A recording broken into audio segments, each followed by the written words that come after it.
Hello, this is Vesa from Dark Buddah Rising, and you are listening to Doomed and Stoned in Latin America.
Hi, I'm Ethan from Primitive Man, and you are listening to Doomed and Stoned Latino America. Hola, bienvenidos a Doom and Stone Latinoamérica. Mi nombre es Román Tamayo y es un placer estar con todos ustedes en una nueva entrevista. Esta vez vamos a viajar hasta Finlandia para platicar con Vesa de Dark Buddah Rising, una de las bandas más enigmáticas. Vamos a explorar la relación entre la geometría, la muerte, la psicodelia. Así que bueno, vamos a adentrarnos en esta nueva entrevista. Hello, Vesa. Welcome to the show. Thanks, man. Bye. So, the first question is if you could briefly tell us how the Dark Buddah Rising project started and how you managed to develop something very special. There is not a band like you who combine geometry, psychedelia, the idea of death in different cultures. So tell us how you start with this project. Well, we started the band in 2007 while the drummer and me and the drummer's brother decided that we should start a band with a kind of. I was playing in a space rock band called Galactica, and we share. It was the same drummer, so we thought that we need a band with more like heavy approach, like and darker, and loud amps and stuff like that. So we formed Dark Buddah Rising because of that we wanted to go to darker paths and do really heavy music. As I said in the beginning, during the introduction in Spanish, there is a lot of mystery enigma around the project. I read some interviews that label don't matter much to you, so it's not important if it's called stoner, doom, psychedelia, or whatever. And also, you guys explore very specific themes like death, transcendence, numbers, and philosophy. So could you tell us why these themes are relevant to you and how you address the different positions of each culture related to these specific topics, please?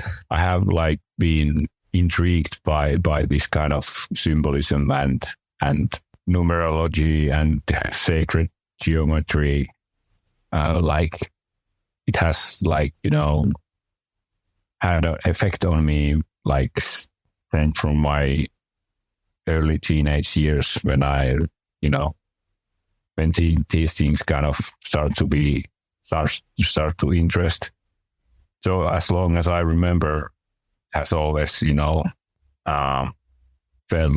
felt like really interesting and something that I would like to explore in some ways or do my art in that way.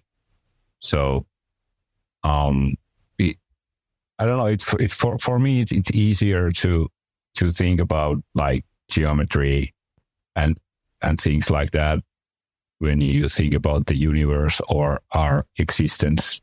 It's really easy for me to form some kind of a geometrical like a shape and to invest my thoughts in and then when I think about the mandalas or things what I do, they always remind me of those things and what I have thought before, and it's like a book of thoughts. It's hard to explain, so. Absolutely.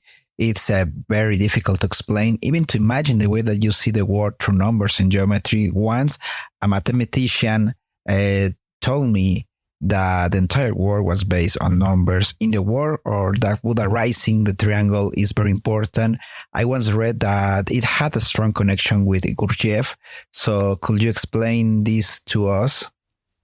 I really haven't studied Gurdjieff that much. I just felt the symbol, the enneagram, and how it was like it as you know it's in the it has a special shape, let's say that, and it was really mind opening because of the levels that it had, and I decided to do my own version to put a pentagram in it.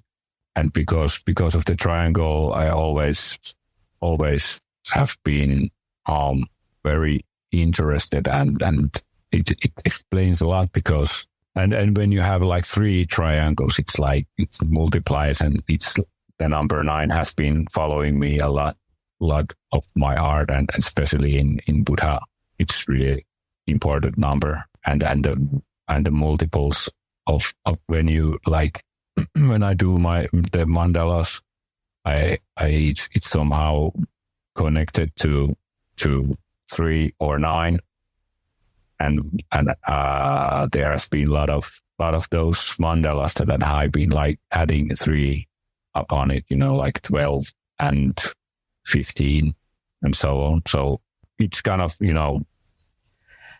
I know it's hard to grasp, but I agree that there is a close relationship between numbers, geometry, and I will add architecture. For example, in Mexico, we have the pyramids, triangle-shaped construction that were built with great precision.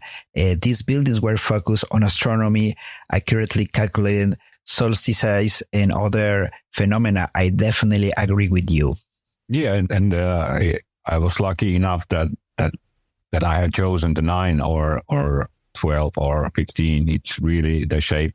I really, they really make shape, and with the mandalas, like it really came together quite nicely because I don't know why, but it's kind of felt like guidance. It's all a mystery and difficult to understand. I believe that all this knowledge is reflected in the music that you create with Dark Buddah Rising.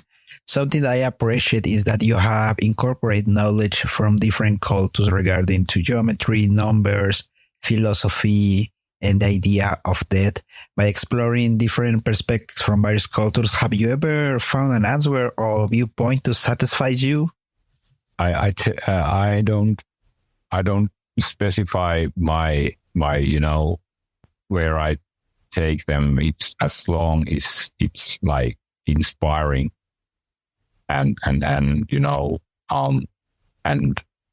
the thoughts that are for example like Buddhism, there's really like nice and inspiring ideas about life after death and emptiness and things like that, and ego death, and for example, it's I just can't remember precise because it was so long ago that I read that in a Tibetan Book of Death, I think it was that they try to keep the person who is dying, they try to keep their awareness with a lot of noise. They make a lot of noise when people are dying, so the dying people can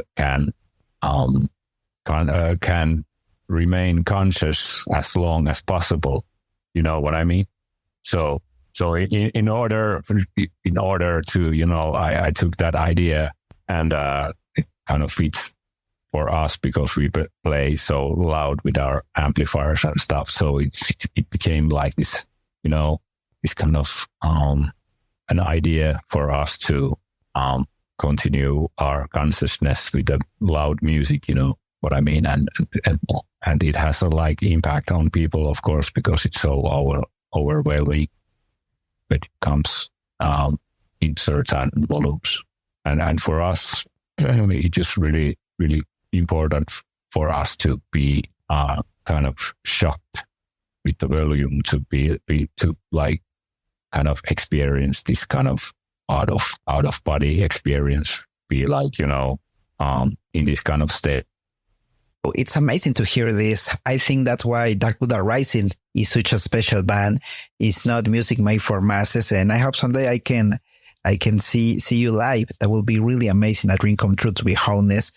And what you just described reminds me a lot the role that music had in the Asian cultures, like in the Aztecs, for example, where it was only used for special moments like rituals, specific rituals. It was not music for the masses like in these days.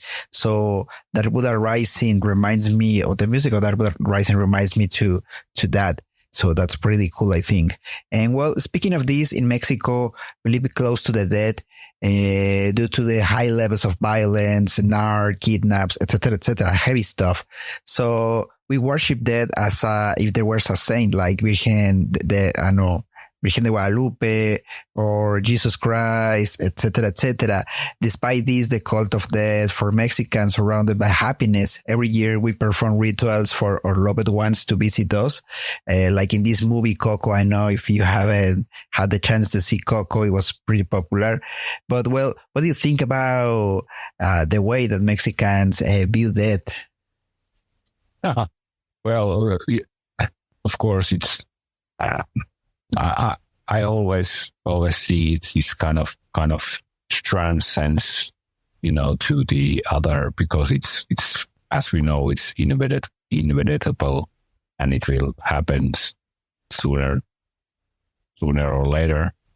So, of course, it's like, scary thing to die, but it's we all have to go through it, just like birth, and I think we should, embrace it in a certain way. Of course, I don't share the celebration of killing people or anything like that. But it's a force. It's a force, or each part of life. There isn't life without birth or death. So it's the same thing as there won't be light without darkness. So it is, and of course, it is more healthy to think about that as as you guys do, not as kind of deny it, and then when it happens, it's like end of the world.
Hey people, this is Hano from Mantar and you're listening to Doomed and Stoned Latin America. Estamos de regreso aquí en su Doom and Stone Latinoamérica. Estamos platicando con Vesa de Dark Buddah Rising. El día de hoy es una intervención única. Si usted quiere pasar a la segunda parte, dele adelantar a esta parte. Y para los que no hablan inglés, pues vamos a tratar de hacer la traducción lo más amena y sencilla. La verdad es que hay mucha información muy compleja en realidad. El mundo de Dark Buddah Rising se centra justamente en la geometría, la numerología, en la idea de la muerte, la psicodelia.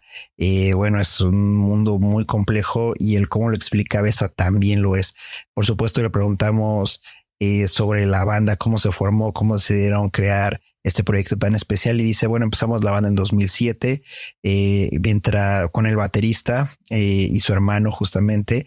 Antes yo tocaba con el baterista en otra banda que se llamaba Galactic. Y bueno, de repente decidimos cambiar el enfoque, necesitábamos algo diferente, más pesado, oscuro, con amplificadores grandes. Y bueno, así fue como formamos Dark Buddah Rising. Queríamos explorar los caminos más oscuros y bueno, hacer música mucho más pesada. Y bueno, también le hago saber a Vesa, ¿no? Que en un principio pues hablamos del misticismo, del misterio, el enigma de la banda.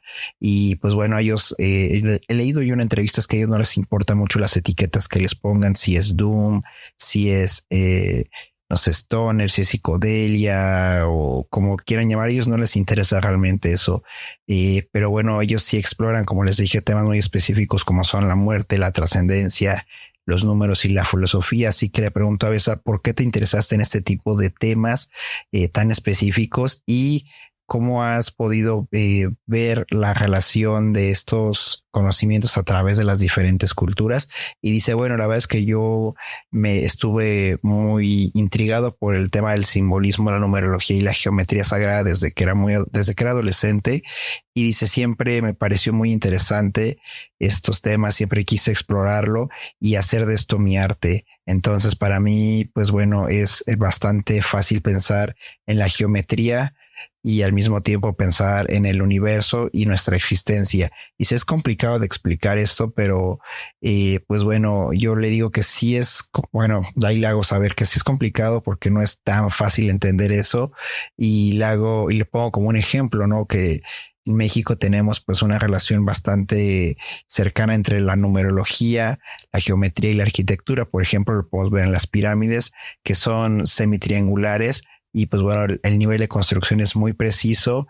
Y bueno, le pongo el ejemplo de los mayas, ¿no? Que se centraron bastante en estas construcciones. Incluso tenían lugares que eran observatorios para poder calcular solsticios y otros fenómenos.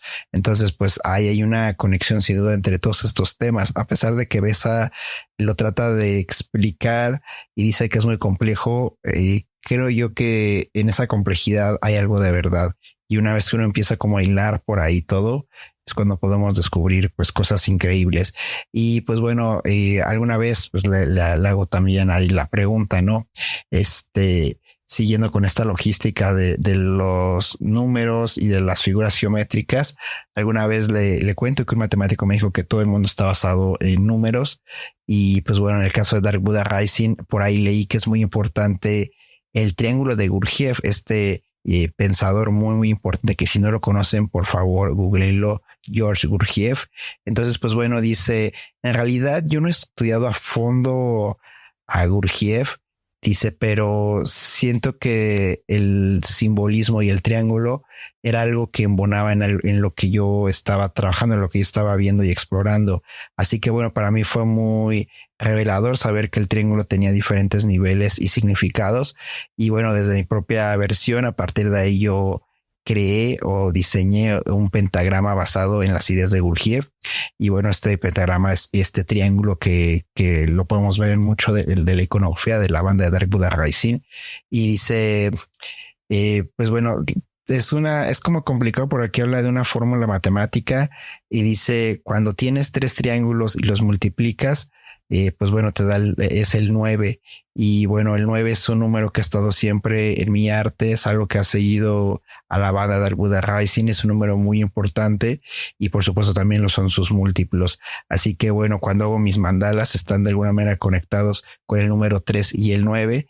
Y bueno, ha habido pues algunas partes donde se tienen que sumar y pues bueno, eso da 12, 15, así sucesivamente. Entonces ahí habla de una relación numérica de 3 que tiene que ver con el triángulo y por supuesto sus diferentes niveles. Sé que es difícil de entender, dice Vesa, pero sin duda creo que hay una estrecha relación entre los números, la geometría y la arquitectura. Así, pues bueno, eso es lo que dice Vesa. Después de esto, pues bueno, se pone muy complicada ya la plática y pues bueno, ya habla un poco más como de los números en su vida. Dice que él ha sido como elegido, o no sé si elegido, pero ha tenido la suerte de que el 2 y el 15 han estado a su lado. Son números que son muy importantes y que los ve de manera constante en su vida diaria. Y bueno, esto es algo bastante importante y lo trabaja a partir de los mandalas y pues bueno, de los triángulos, como ya platicamos anteriormente. Entonces, pues bueno, eso es como la especie de guía o la base sobre la que se centra todo el trabajo de Dark Buddah Rising. A partir de esto, pues bueno, se agregan otros temas, ¿no? Que tiene que ver como el universo, también arquitectura, el tema de la muerte, la filosofía. Son temas que van anclados a todo esta idea, esta visión de mundo que tiene Vesa en Dark Buddah Rising. Así que bueno, pues una de las preguntas también es, pues bueno, Vesa ha trabajado o ha investigado este tipo de temas muy específicos en diferentes culturas, desde el budismo, la mejor los aztecas, de culturas europeas. Entonces, pues le pregunté, ¿alguna vez has descubierto alguna respuesta que te satisfaga a partir de todos los conocimientos que has obtenido de las diferentes culturas? Y dice, en realidad no. Y dice, en mi arte nunca especifico de dónde vienen realmente los conocimientos que tengo o que desarrollo. Dice, mientras me sea inspirador y los pensamientos sean interesantes, pues bueno, lo tomo. Dice, por ejemplo, en el budismo hay ideas bastante agradables e inspiradoras sobre la vida después de la muerte, el vacío y bueno, cosas así como la muerte al ego. Dice, no puedo recordar con precisión por qué en específico esta parte de la muerte o del libro de la muerte, pero dice, intento mantener, pone como un ejemplo aquí en esta parte, ¿no? Dice, cuando una persona muere, pues en estas culturas lo que se intenta preservar es la conciencia de la persona. Y cuando pasa eso, pues hay mucho ruido y ese ruido es la persona cuando está muriendo. Y pues bueno, cuando estás literalmente moribundo son ese tipo de sonidos, ¿no? Cuando intentas mantenerte consciente, cuando intentas seguir vivo, cuando intentas aferrarte, y pues al final son sonidos pues bastante duros, bastante pesados, ¿sabes? Como es algo muy heavy. Dice, y estas ideas o esta visión o este momento encajó mucho en lo que estamos tocando, sobre todo en el tema de los amplificadores del ruido. O sea, es como escuchar la agonía, no sé si es la agonía, pero ese momento en el que se te está yendo la vida y estás tratando de mantener esa conciencia, de salvarte. Eso trasladado en la música pues es algo duro y es algo fuerte. Entonces eso lo tratan como de llevar al mundo de los amplificadores y bueno, tiene un impacto pues muy fuerte y abrumador en las personas, ¿no? Y sobre todo cuando se toca ciertos volúmenes. Y bueno, otro ejemplo aquí, haciendo un paréntesis, es la banda son, ¿no? Que también es el mismo fenómeno, es el sonido, cómo te puede cambiar, cómo te puede tocar, ¿no? Entonces dice, bueno, cierro paréntesis y dice, para nosotros es muy importante el volumen y bueno, los amplificadores, estar conectados con esta idea. Y pues bueno, también pues yo le platico un poco, ¿no? Ahí que desde mi perspectiva como antropólogo, pues bueno, la música no siempre fue para las masas, nunca se hizo música para todo el mundo. En algún momento de la historia, la música se ocupaba para ciertos momentos, ciertos rituales y ciertos momentos muy específicos. Y creo que esto embona con la idea de Dark Buddah Rising. Dark Buddah Rising no hace música para las masas, no hace música pensada para los charts, para vender discos. Eso es lo que menos les importa. De hecho, Dark Buddah Rising hace esta música, no sé si decirlo como de alguna especie que formen parte de un ritual, pero saben, tiene una connotación diferente. Entonces, pues bueno, eso es como algo muy increíble. Y después de esto, pues bueno, hablando ya en temas de muerte, ya que estamos en algo tan profundo, le platiqué, pues en México vivimos pues siempre con la muerte, ¿no? O sea, desde que tenemos a la Santa Muerte la adoramos, pero también vivimos con la muerte todos los días por temas de violencia, narcotráfico, secuestros, feminicidios, cosas muy, muy complicadas que vivimos en nuestro México, pero al mismo tiempo nuestra idea de la muerte está muy ligada a la felicidad. Tenemos este ritual que, bueno, cada año nuestros muertos regresan y pues bueno, les ponemos la ofrenda y es el momento feliz donde no se van los muertos, sino que continúan con nosotros. Y le pregunté a Vesa, ¿qué opinas de esto? O sea, de esta idea de los mexicanos de ver pues la muerte de esta forma. Y dice, pues bueno, dice, en realidad, pues lo respeto. Dice, creo que es una forma de lidiar con algo de lo que no conocemos, que hay más allá. Y dice, tarde o temprano nos vamos a morir, pero bueno, sabes, creo yo que te mueres y ya, no pasa nada. Este tipo de rituales, pues lo único que hacen es como mitigar el miedo, ¿no? De cierta forma, porque pues todo el mundo tiene esta idea de que no, me voy a morir y pues qué hay después, ¿no? ¿Qué pasa después? Entonces, pues bueno, eso lo pone ahí Vesa y pues es como muy duro, ¿no? Muy así de, y al final pues yo también de cierta forma le doy la razón, ¿no? Le digo que pues igual yo concuerdo con esta idea de que quizás te mueres, tu cuerpo se descompone, no sé, tú vuelves naturaleza y eso es todo. Pero pues también le hago ver que hay en esta idea de muerte, pues es cuando las religiones o sectas o cualquier otra persona, pues es cuando entran, ¿no? Para ofrecer ciertas soluciones. Y pues bueno, eso está como en tela de juicio, ¿no? Dice, y bueno, Besa dice, creo que, o sea, estoy de acuerdo contigo. Y dice, pues no hay nada malo, ¿no? En solamente aceptar que pues uno se muere y ya, no tengo ningún tema, ¿no? Y pues bueno, después de esta parte, pues bueno, dice, pues bueno, al final de cuentas nuestro arte, pues si es oscuro, pues sí está relacionado con la muerte. Y bueno, la verdad es que para mí esta forma de pensar sobre la muerte, sobre el espacio, pues es lo que traslado a mi arte nuevamente. Dice, no es algo que haga simplemente porque sea genial, porque quiera vender discos, es algo que tengo que hacer, algo que tengo que continuar, es la forma de trascender. O sea, porque todos vamos a morir, pero ¿cómo vas a trascender? ¿No? Entonces él lo hace a través de la música, del arte. Y pues bueno, nosotros como fanáticos se lo agradecemos bastante. Y la verdad es que dice, al final de cuentas, pues no puedo ya detener esto, ¿no? Ya empecé con este proyecto, es parte de mi vida y bueno, no va a cambiar, ¿no? Va a ser esto hasta el último día o hasta el momento en el que pueda continuar haciéndolo, ¿no? Esto ya es algo que está en mi mente, en mi ADN, el poder crear música y a partir de todo este concepto que ha creado. Y pues bueno, le damos las gracias sin duda por continuar con esto. Y ahora nos enfocamos en los shows en vivo. Hemos escuchado mucho que los shows de Dark Buddah Rising son como un ritual. Desafortunadamente yo no los he podido ver, pero le preguntamos que si la intención es la misma de un show en vivo a la grabación que tienen los discos o si hay alguna diferencia realmente. Y dice, bueno, nosotros tocamos más o menos como lo hacemos en los ensayos, pero realmente lo que hacemos es un homenaje a nuestros discos. Nunca tocamos exactamente la música como la grabamos. Es imposible y creo que pierde también mucho el sentido. O sea, mucho de ver a la banda en vivo también es estos jams, esta interpretación que hacemos de nuestra misma música. Y pues bueno, esto pues lo tratamos de recrear, ¿no? Show con show y así es como van evolucionando. Dice, de hecho hemos cambiado los shows. Antes teníamos un solo set list, pero ahora ha ido cambiando con el tiempo, ¿no? Porque es complicado. Nuestras canciones son largas y pues el tratar de recrearlo siempre, pues no siempre termina de la mejor manera. Entonces, pues esta fue una decisión que tomamos y bueno, dice que en este momento, pues bueno, después del COVID pararon de tocar. y la banda se está rearmando. Dice que van a regresar los miembros originales a la banda justo con los hermanos.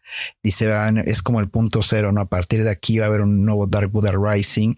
Y dice, no les puedo decir cómo vamos a sonar, cuándo vamos a grabar, qué va a pasar. Solo hay que darle tiempo al tiempo y en algún momento Dark Buddah Rising volverá y tendrá noticias de la banda, pero dice, no quiero adelantar más, solamente puedo decirles eso en este momento. Y pues bueno, después de entrar a Dark Buddah Rising, sin duda uno de los proyectos que más me atrapó y que más me obsesionó fue Ways of Space Orchestra, esta banda con miembros de Oranzi Pazuzu y por supuesto de Dark Buddah Rising, y le quise preguntar sobre este disco tan increíble que fueron comisionados desde Radborn, si hay alguna idea filosófica o solamente fue el jam, cómo trabajaron ese disco. Y bueno, dice Vesa, Walter de Radborn nos pidió a Dark Buddah Rising y Oranzi Pazuzu que hiciéramos algo para este evento. Fuimos en la primera banda que nos comisionaron, pues como de metal pesado, de metal extremo, y se fue un verdadero honor haberlo hecho. Y dice, sobre todo como una banda de Islandia, fue algo increíble. Y dice, bueno, básicamente este set especial pues lo construimos entre nosotros y creamos 3 personajes.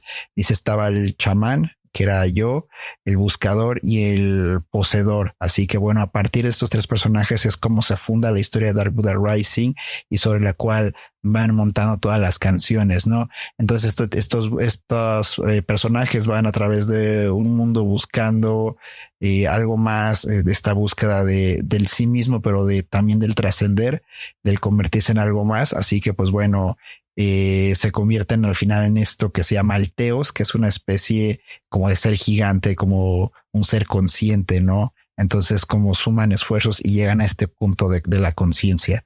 Entonces pues bueno, de eso habla el disco de Ways of Space Orchestra. Y pues bueno, eso es un poco sobre lo que gira este increíble álbum.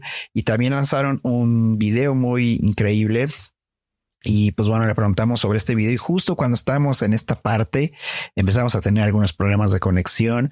Se le iba el internet mucho a Vesa, no lo escuchábamos bien. Entonces lo único que nos puedo decir de esta última parte es que al final encontraron ellos un artista visual muy importante y pues bueno, este artista decidió trabajar con ellos y fue muy abierto sobre todas las ideas, ¿no? Entonces, pues dice, tomó el tema de la muerte, el vacío, la muerte al ego, y bueno, todo esto se trasladó en el video y es como parte de lo que trabajaba la banda, sin duda. Y pues bueno, al final le decimos algunas palabras finales y dice, sé que es muy difícil la vida allá, traten de sobrevivir. Escuchen nuestra música en internet y si es posible compren algo. Y pues nada, eso es la entrevista, muy complicada, muy dura, muy filosófica si lo quieren ver, una posición de vida bastante interesante y sin duda la idea de Dark Buddah Rising como un ente, como un proyecto más allá de música comercial para las masas es impactante. Yo creo que personalmente, una vez que escuche Dark Buddah Rising, nuevamente va a cambiar mi percepción. Voy a pensar ahora en números, en geometría, la muerte, muerte al ego, muerte a la física, los amplificadores, la agonía. Es increíble este mundo. Díganos qué les pareció esta entrevista en Doom and Stone Latinoamérica, en todas nuestras redes sociales. Por supuesto, sigan a Dark Buddah Rising y bueno, esperemos noticias de ellos. Gracias por escuchar. Los dejamos con la segunda y última parte de esta entrevista en inglés. Nos vemos muy pronto. Tenemos una entrevista con Neptunian Maximalism y por supuesto también con Iron Monkey y bueno, la vamos a publicar tan pronto sea posible. Gracias, abrazos, por supuesto, gócela. Hello, I'm Urlo of UFO Mammoth and Demon and Malleus also, and I'm very proud to be here at Doom and Stone Latin America. Yeah, it can be really tough to think about it that way, but that's why religion have teaching about afterlife. You have people offering you a way, a path to transcend the afterlife, but you know, sometimes it might be seems like there is nothing there. It's just the end and that's it. So I think I feel the same way as you do about it. You die and nothing happened. Probably your body transformed in nature, and that's it. And that's okay. I mean, there's nothing wrong with that. Well, when I think on that way, I realize that in my life, I need to live each day as it were my last. It might sounds very romantic, but for me, it's true. I live in an area surrounded by reminders of mortality like narc, kidnaps, a lot of violence, corruption, heavy stuff. So I try to be kind to others, support the local markets, and share knowledge with the others. That's my way of living. And well, that's my perspective. And also, I think many people are dead in this society. I mean, people breathe, but they don't think.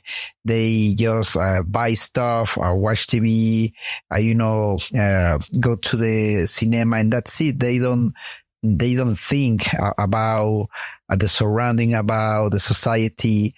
They are spiritually dead. And well, it's like a told with machines or with robots, I think. So for me, it's really crucial to awake the conscience through the music and seek a deeper meaning.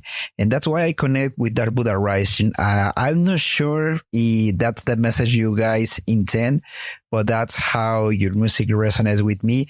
And I think with other fans see Dark Buddah Rising on that way. It's like a path, a way to open the conscience of the life and be aware about we are mortals, we are going to die, and nothing happening. That's cool.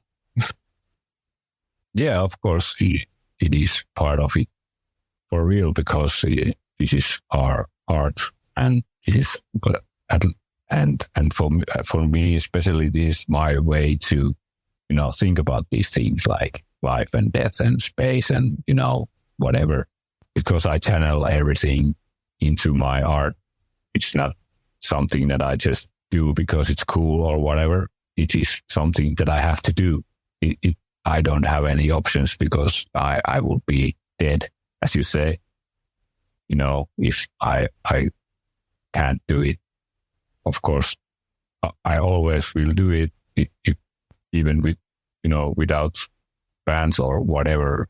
No, I will do it to the day I die, because I just have to do something, because it's like I just can't forget it, now that I have family and daughter and stuff like that. I can't stop it. Of course, it's my way of doing music has changed, but still it hasn't go away. I still have to do it for the sake of my mind. We greatly appreciate your ongoing dedication to make music. And after this interview, I will definitely listen to the music differently. And I like to ask you about your live shows. As I mentioned, I never had the chance to see the band live, but many people have told me it's like attending a ritual. So do live shows have a different intention compared to the music on the albums, or do you think it's similar? Well, as we play gigs is more or less the same as we do in rehearsal plays, but it's more like it's kind of as the Tenacious D song Tribute. The story of it's just a tribute to the perfect song that I played once and forgot it. And the albums and our gigs are just tributes to the meaning of the feeling that we once had, and we cherish that, and we our songs always live after they are recorded. They'll start to evolve in gigs. They always change it, and we do these things that we just chop them off and just take riff from there and just unite them in different orders. So because our songs are so long, it will be so determined if we have to play the songs as they were recorded, because it was we don't want to do that though. So we like kind of make these kind of, it's special and, but we have like, we used to have like maybe 1 year or 2 year or whatever cycle it is. We have the same set for gigs, but nowadays, of course, with the pandemic and stuff like that, we haven't been playing much, like even together or even gigs. We don't have anything planned, and we have kind of returned to zero with our band. So we are taking a new beginning, so to speak. Well, there has been some changes in lineup, so now we are going back to the beginning and start again with the brothers, we and the founding members of Dark Buddah Rising, and I'm not really sure what is going to be, and if there will be some new members, but well, at least we three are on it, and the rest will be announced when the time is ready. But I don't want to say anymore. So I would like to ask you about Ways of Space Orchestra, a project that I became obsessed with. Can you tell us how the idea of working with Oranzi Pasuso came about and how the composition process for the album was also? Is there any philosophical stance in this album, or is it just simply the result of the musical experimentation, the jamming? Yeah, Walter of Roadburn asked us, Pasuso and Dark Buddah, to make something for their commissioned thing that they started. So I think we were the first band alongside with the Icelandic black metal guys that did the commissioned piece to the festival. So basically that's how it started. That we were asked to compose a special set for the festival, and no, it's a story with these three characters. It was the shaman, who was me, and the seeker, and the possessor. So it's kind of like these guys kind of search their world, and in the end they all become together to these like as Theos is kind of like one giant being of consciousness. That's something like that. It's so many years that I just can't remember how it was, but the story was like these three beings. And it's an amazing album. As I said, I was obsessed with that album when you released it. And also, you released a video for the song Son Yaga. I don't know if it pronounced that way. When it was really amazing. So I want to ask you if you have any memories of that video, how you guys create the video and the ideas behind. Oh, you mean the Son Yaga video? Oh, yeah. I met in while we were touring with Buddah, I met this guy, Den Sora. I don't know how to pronounce his artist name. Anyway, I met him, and then I asked, I was so like, I really liked his performance and his like background video. So I asked if he would be interested to do for video for us. And I basically just told him about the idea of the album. Vesa, unfortunately, we are experiencing connection issues. I want to thank you for taking this interview. I know it's not something common, and we really appreciate it. we definitely hope to have a second part where we can explore more of the world of Dark Buddah Rising. And of course, we are waiting for the new music. We wish you all the best all the time. And well, do you have any final words for the fans here in Mexico or in Latin America? Try to survive. I know you are kind of in a tough place, but I want to greet all of you, and hopefully you will find our music there. And of course, if you not, just try to listen to it in internet. I don't know. Well, but I really have been, exploring in the Black albums. I really explored the South American stuff like Aztecs and stuff like that. So you can find those kind of things in the first album with the Ritual EX. There's of course the tempo is there. And hola, soy Fernando Davizal. Estás escuchando Doom and Stoned Latinoamérica.